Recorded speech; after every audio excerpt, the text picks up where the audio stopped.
Hello, good morning, everyone. John Maria here of Project Bond, life coach, study coach, special education teacher, or whatever you want to call me. I'm here to help out middle schoolers, high schoolers, and young adults overcome their neurodevelopmental difficulties.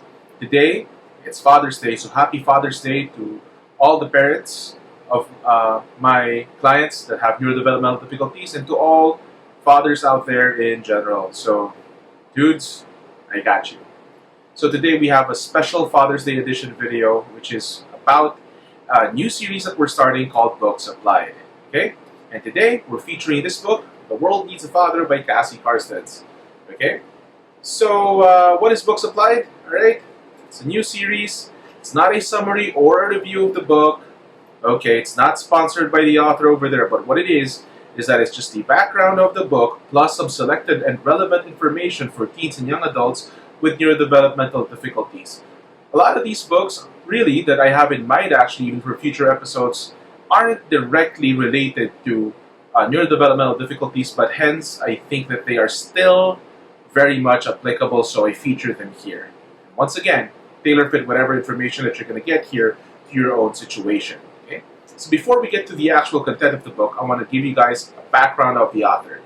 The author is Cassie Carstens. He's a man from South Africa who started this movement called The World Needs a Father. So you can visit their website at theworldneedsafather.com. And he basically started writing this because he was driven to write his message, sparked from his experience in the Nyarugusu refugee camp, one of the largest refugee camps in Africa. There he saw the terror of the world, and he saw that fatherlessness is one of the most major societal issues, and in his opinion, it is the most major societal issue. Okay? And he wants to repair society by fixing this issue. Cassie Carstens as well was able to come here to the Philippines, and he was able to speak at Christ's Commission Fellowship. That's where I first encountered him.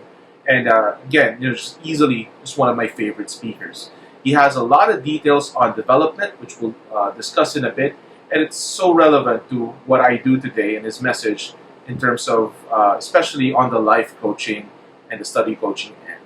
Okay, so the main message of the book really is this: everybody needs God with skin on. Okay, not the God that's controlling, not the God that's omnipresent, not the God that we're angry at, but really the God that brings heaven home. Cassie Carstens fully believes that if we're God with skin on, then we're the kind, disciplining, mentoring, gentle fathers that every single individual deserves. Okay? So if we're that kind of a good father, as we call God is, Father, right? Then we can bring heaven home to everybody else. Okay? The three major sections that I divided all of this stuff in this book, and by the way, I just want to remind you guys, this is not a summary. I'm not going to go through all the parts of the book. That's impossible given the time limit we have here. But we are going to go through three major portions or application points based on content that I've read in the book. First and foremost, the father wound is a disability, since we talk about disabilities here, and Cassie Carstens defines disability in a different way, which is pretty cool. Next up is fatherhood's role in development, and lastly, fatherhood as an intentional process. So let's move on to point number one, fatherhood as a disability. You see, Cassie Carstens says physical disabilities are easily seen, but disabilities on the other levels are not as easily observed. Okay? He's not actually referring to neurodevelopmental or mental health illnesses here, but what he's referring to is when a person goes through perhaps a trauma. Okay? When he was describing this, he was describing a story of a man who broke off from his marriage because of something that happened to him when he was 12 years old. What this was not specified, but I can imagine that individuals who go through traumatic experiences, such as going through war, going through a painful divorce of the parents, going through poverty and all these other things, can be very traumatic, okay? And this can lead to a lack of functioning later on in life, which isn't so different from a neurodevelopmental condition when you think about it. Perhaps the only difference is these things are caused by circumstance, while neurodevelopmental conditions are inborn, so you're born with these conditions. But nevertheless, we treat these much the same way, okay? Because they are disabilities, and that's how Cassie Carstens likes to call this, right? And he discusses in this book that the father wound, which means that when a father, okay, when a father fails at his role in the kids. It's like a weakness that stops the rest of a person from functioning correctly. I remember a story he also shares here of a man who couldn't explain why he couldn't function correctly. And then when they asked a few questions, the man basically traced it back to when he was 16 years old and his father passed away. Before that, he was confident and he was the kind of guy who would lead, and all of a sudden he was impaired. Because a father's role has something to do with that, as we'll see in a bit as well. Okay? So just to drive home the idea of disability, did you guys know that 63% of suicides, as mentioned in the book, happen in fatherless homes? 85% of children with behavioral problems happen in fatherless homes. And 71% of those who don't finish school happen in fatherless homes. The items in red that you see here that I am mentioning are actually terms that I added. When you think about it, suicide is a symptom, or rather an expression, a very bad expression, especially if it's successful, of course, of clinical depression. Behavioral problems like oppositional defiant disorder, he never named these names, or academic-related disorders like ADHD. He never named these names. But nevertheless, these are things that we would see present in homes that don't have a father. Okay? I'm not saying, again, that fatherhood causes these disabilities, but it does increase the risk. And that's very important. And by the way, it's not just fatherless homes, but also homes in which the father is not involved or is too harsh. Okay? This is a good transition for our second point, which is fatherhood's role in development. The basic idea is that mothers have more of a nurturing role, which results in emotional security. And that's why he defines the early years till about the first 5 years of a child's life as the mother, as like the mother years. So in the first 5 years, we learn how to be emotionally secure. And then ages 6 till about before puberty are the father emphasis years, in which they learn about performance security. Now, there are other portions that are more mom and more dad, especially like between 19 and 21 for young adults, which are another years in which the father has to be involved. But the general idea is that mothers provide emotional security while fathers promote performance security. So, for example, a kid might feel at home when he's at home because of the mom. The mom is the homemaker. But when that kid goes outside and performs, for example, that person has a recital, that person goes into sports, his drive and his ability to push through circumstance in spite of failure and hardships, for example, will depend upon his relationship with his father, because that has to do with performance. Okay? Now here's my experience that I'd like to add to this, so this isn't necessarily from the book. The latter, performance security, is, I think, what teens and young adults with neurodevelopmental difficulties really need. Why? Because for them, environment is not necessarily conducive, because they have increased odds of bad things happening to them, such as bullying, because they tend to be weird and things like that, or that they lag behind socially. Sometimes they'd still be playing with toys and all the other boys would be mean to them. I see this happen in school. I see this happening when I was growing up. Social isolation as well, especially for those who, for example, have autism. They could be awkward and sometimes abrasive because of how direct they could be. So you really need the father to encourage them to push through these experiences.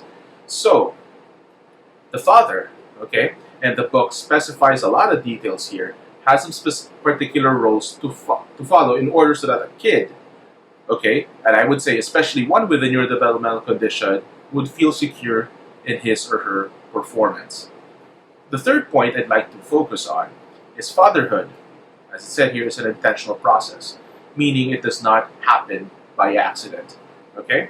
This comes from the idea when Cassie Carstens examined South Africa, he was trying to come up with a solution because 90% of certain portions of Africa that he addressed, come from single mother households.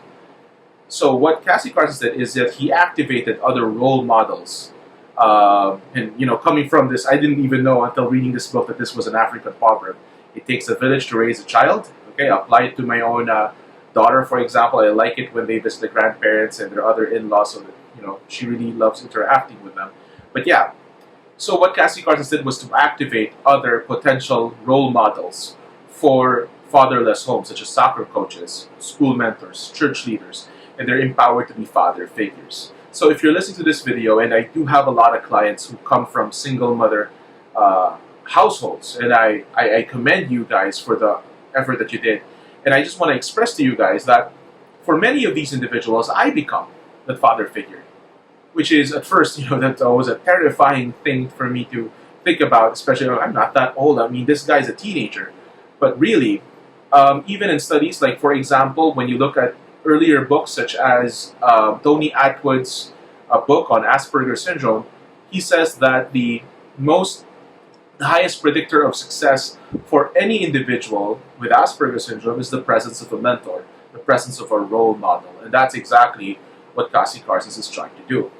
Now, I just want to mention a couple of things, so some solid advice, some solid techniques that we could apply here, particularly in two areas, which is the first one is on disciplining. Okay, this is pretty cool. He says that when you discipline a child, like when you punish them in any sort of way, don't punish them for ignorance, tiredness, or mistakes. Okay, when I was looking at this, ignorance, tiredness, or mistakes, wait a minute, that means you shouldn't discipline a child or punish a child when they express certain symptoms. So for example, a person with dyslexia here might display ignorance because they can't read. Don't punish them for that. You have to teach them how to read. Depression, people with clinical depression often display tiredness. That's not another thing you want to discipline. And lastly, because I have ADHD, there are many mistakes that we commit simply because we're not paying attention. Okay, tell us to pay more attention. Change the structure to help us pay more attention, but please do not punish us for something that we've been trying hard to do over and over and over again. Okay? He says here that if you're going to discipline somebody, discipline for character issues, such as in the case of disobedience, immoral actions, or safety precautions. Okay, so the next other point that I would like to, and this is really one of my favorite points in the book, as we're applying it to people with neurodevelopmental conditions, is this analogy here of a pharmacist versus a specialist.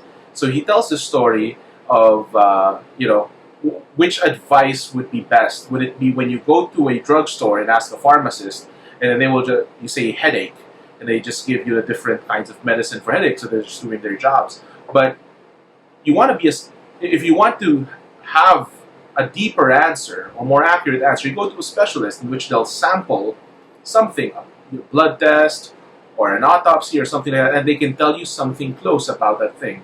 So as parents, we're discouraged from being pharmacists, which means that Carstens is telling us not to think in terms of standard or unthinking responses when we look at a child. So when a child isn't functioning as much as, for example, a person wants to, you don't go to standards. Standard responses like, you just motivate yourself over that, or just do it anyway when a person can't.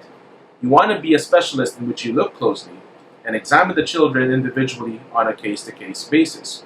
It is pretty cool because in this industry, like with special education, with therapists and things like that, we call this a clinical eye. So that's something I'd like to encourage parents to apply from this particular book. Okay? So with that, there are a lot more applicable things here. There are things like staying in the moment of the emotion. So many other things that are just applicable for people and families who have a member with a neurodevelopmental condition. So if you want a Christian reference, if you want a developmental reference, and you want a reference book that'll help you just understand the role of a father in a person's life and apply that, and it's straight applicable to your children no matter what condition they may have, I highly encourage you to get a copy of this book or to visit the website to get started, theworldneedsafather.com, which I will link down below. So to all you dads out there, okay, Happy Father's Day. If you're watching this, share this to your dad. Okay? Happy Father's Day. God bless you.